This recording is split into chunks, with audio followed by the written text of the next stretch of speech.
আজ সকালবেলাটা আমার কিভাবে শুরু হলো সেটাই তোমাদের সাথে শেয়ার করবো। সো হ্যালো সবাইকে, আর একবার ওয়েলকাম আমার নতুন একটা ভিডিওতে। আজ সকালে হতে একটু আমার লেট হয়ে গেছে, বেজে গেছিল প্রায় 8টা মতন। উঠে নিয়ে আগেই দেখো এখানে ব্রাশ হাতে করে চলে এসে তারপরে কিন্তু এখানে জানালাটা খুলে দিচ্ছিলাম। জানালা খুলতে গিয়ে ভাবলাম এখন তো জানালা খোলা যাবে না, কেন বরমশাই এখনো ঘুমাচ্ছে, মেয়েও কিন্তু এখনো ঘুমাচ্ছে। ভাবলাম চলো তাহলে ওদেরকে ডিস্টার্ব না করে আমার কাজগুলো ঝটপট করে কমপ্লিট করে নিই, কারণ মেয়ে উঠে গেলে আমার আর কাজ করতে দেবে না। তারপর চলে গেছিলাম সোজা ছাদে, ছাদের থেকে একটু ঘুরে এসে চলে আসলাম নিচে। জানো তো কয়েকদিন হচ্ছে প্রায় আমি আমার বর দুজনেই কিন্তু এই চিয়া সিড জলটা কিন্তু খাচ্ছি। এবার বলি যে এই চিয়া সিড জলটা খেয়ে আমার কি কি পরিবর্তন হয়েছে।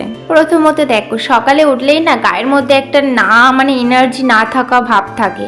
তো এই চিয়া সিডস আর পুদিনা পাতাটা খেয়ে নিলে না সকালবেলায় যেন একটা রিফ্রেশিং মুড হয়ে যায়, আর দারুণ একটা এনার্জি পেয়ে যায় যেটাকে বলে।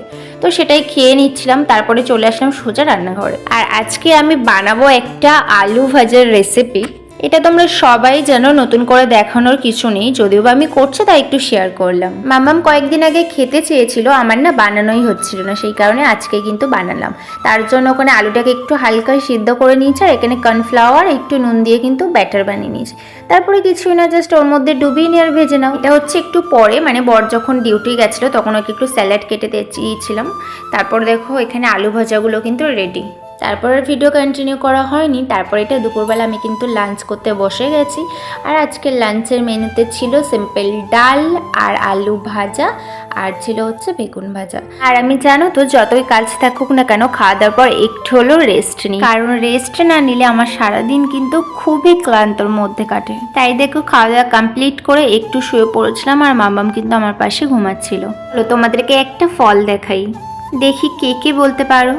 এই দেখো, এই ফলটার কথা বলছি। তোমরা যদি জানো অবশ্যই কিন্তু কমেন্ট করে জানিও, নাহলে আমি নেক্সট ভিডিওতে বলে দেবো।